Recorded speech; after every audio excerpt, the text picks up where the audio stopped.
জানেন তো যারা এই ব্যোমকেশ করতে গেছে সকলের কেরিয়ার কিন্তু 12টা বেজে গেছে। আমার কেরিয়ার নিয়ে আপনাকে ভাবতে হবে না। 90 দশকে প্রেমিক চাকরি পেয়ে রং নাম্বারে ফোন করছে, প্রেমিকা তার কোনো জবাবই দিল না। আপনার অবস্থা ঠিক সেই রকম। এটা একটু পার্সোনাল হয়ে গেল না? সিমান ভার্সেস সিমোটির ট্রেলার দেখে সত্যি কথা বলছি মজা পেয়েছি, বেশ মজা পেয়েছি। এটা একটা ভালো ট্রেলার, এটা একটা এন্টারটেনিং ফ্যামিলি এন্টারটেইনার ট্রেলার। এখানে যেরকম একটা আপনি এন্টারটেনমেন্ট পাবেন, পাশাপাশি এই সিনেমায় অনেক মেসেজও দেওয়া হবে। বিশেষ করে এই যে আজকের দিনের সম্পর্ক, আজকের দিনের জেনারেশন যেভাবে প্রতিটা রিলেশনশিপ তৈরি হচ্ছে, কেউ কারোর সাথে অতটা কমিটেড নয়, এই যে একটা মানে আমার মনে হয় ইয়াং প্রজন্মকেও কিছু শেখাবে এই সিনেমাটা। তো সিনেমার সবার মানে ট্রেলারের সবচেয়ে বড় পজিটিভ দিক হচ্ছে অনেকগুলো আছে। মিঠুন চক্রবর্তী তাকে যেভাবে এখানে প্রেজেন্ট করেছে, মিঠুন স্যারকে দেখতে খুব ভালো লাগছে। তার ডায়লগ প্রেজেন্ট, তার ইমোশনাল সিনগুলো যেভাবে এখানে রাখা হয়েছে সেটা খুব ভালো লাগছে।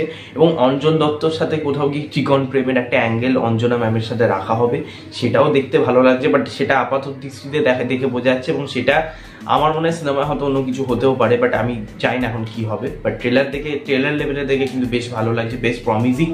এবং পাশাপাশি সত্যম ভট্টাচার্য, তার অভিনয়, তারও যে কটা সিন আমি দেখলাম খুব ভালো লাগছে। ব্ল্যাক অ্যান্ড হোয়াইট কোলাজে যেটা দেখানো হয়েছে, এবং পরমব্রত পাশাপাশি মধুমিতা, তাদের যে কেমিস্ট্রি সেটাও এখানে দেখানো হচ্ছে, সেটা খুব ভালো লাগছে। এবং ট্রেলার কাটিংটা খুব ভালো লাগলো, ট্রেলার কাটটা খুব ভালো হয়েছে। এবং এছাড়াও এই সিনেমার এই যে কালার গ্রেডিং, ওভারঅল যে কালার গ্রেডিং, সেটা যে খুব আপনাকে ভীষণ ঘা চকচকে তা নয়, আবার একদম ম্যাড়ম্যাড়েও না। মানে কালার গ্রেডিংটা অ্যাকচুয়ালি গল্পের সাথে যাচ্ছে, মানে খুব সামঞ্জস্য কালার গ্রেডিং রাখা হয়েছে।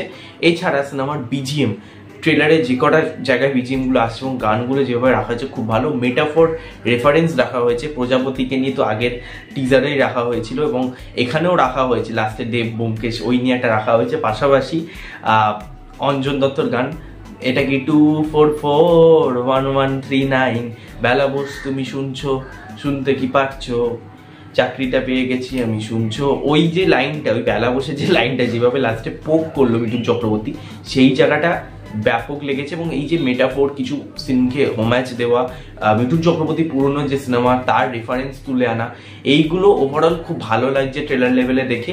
এবং এছাড়া আরেকটা কথা বলতেই হবে, সেটা হচ্ছে যে গল্পটাকে কিন্তু আপাত দৃষ্টিতে যেটা বলা যাচ্ছে মানে দেখানো হচ্ছে 27 বছরের একটা ডিভোর্স কেস নিয়ে, এটা লংগেস্ট ডিভোর্স কেস, এইটাকে নিয়েই মানে সিনেমাটা হবে। বাট এটা অ্যাকচুয়ালি মানে প্রেক্ষাপটটা তো এইটা হবে, বাট কখন সেই টাইমটা আসবে বা কখন সেই শখটা হবে যে তাদের মধ্যেও ডিভোর্স কেস চলছে, আবার পাশাপাশি তাদের স্বামী স্ত্রীকে আমরা দেখতে পাচ্ছি তাদের কেমিস্ট্রি খুব সুন্দর, একে অপরকে যত্ন নিচ্ছে করছে। তো ব্যাপারটা অ্যাকচুয়ালি কিন্তু এখনো বোঝাচ্ছে না যে অ্যাকচুয়ালি প্রেক্ষাপটটা হবেটা কি। ঠিক আছে, মানে বুঝতে পারছি যে 27 বছর একটা লংগেস্ট ডিভোর্স কেস, বাট সিনেমায় সেটা কিভাবে দেখানো হবে এটাকে কিন্তু হাইড করে রাখা হয়েছে। এটা আমার মনে হয় খুব পজিটিভ দিক ট্রেলারের।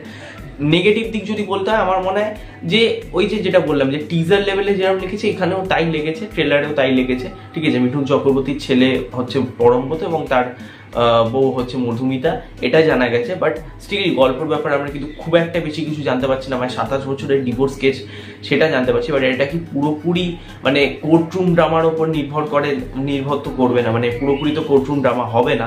তার পাশাপাশি কিছু ফ্যামিলি অ্যাঙ্গেলকে দেখানো হবে, কিছু রোম্যান্টিক সিনগুলোকে দেখানো হবে, ড্রামা ক্রিয়েট হবে, সেই জায়গাগুলো বেশ ভালো লাগবে। হয়তো ছোটোখাটো কিছু টুইস্টও থাকতে পারে। এবং আমি যেটা বললাম, বাস্তবে যে রিসেন্ট টাইমে যেসব জিনিসপত্র ঘটেছে সেইগুলোও কিন্তু এই সিনেমার মধ্যে উল্লেখ করা থাকবে। তো সিনেমাটা ওভারঅল খুব এন্টারটেনিং হবে, পাশাপাশি মেসেজ দেওয়ার চেষ্টা করবে। তো ওভারঅল ট্রেলারটা আমার কিন্তু বেশ ভালো লেগেছে। আর অরিত্রদার স্ক্রিপ্ট রাইটিং অরিত্রদার লিখেছে খুব ভালো, এবং প্রতীকীট বসু ডিরেক্ট করছে ছবিটা। আমি তো মুখিয়ে বসে আছি কবে সিমান ভার্সেস সিমোতি 1 মে আসবে, সেদিনকে দেখতে যাবো। তো আপনাদের কেমন লেগেছে অবশ্যই জানাবেন কমেন্টে, আর সাবস্ক্রাইব করবেন, পাশে বেল আইকন ক্লিক করবেন, ভিডিওটা ভালো লাগলে লাইক করবেন অবশ্যই। এবং ততক্ষণের জন্য টাটা, টেক কেয়ার, বেশি বেশি ভিডিওটা শেয়ার করুন।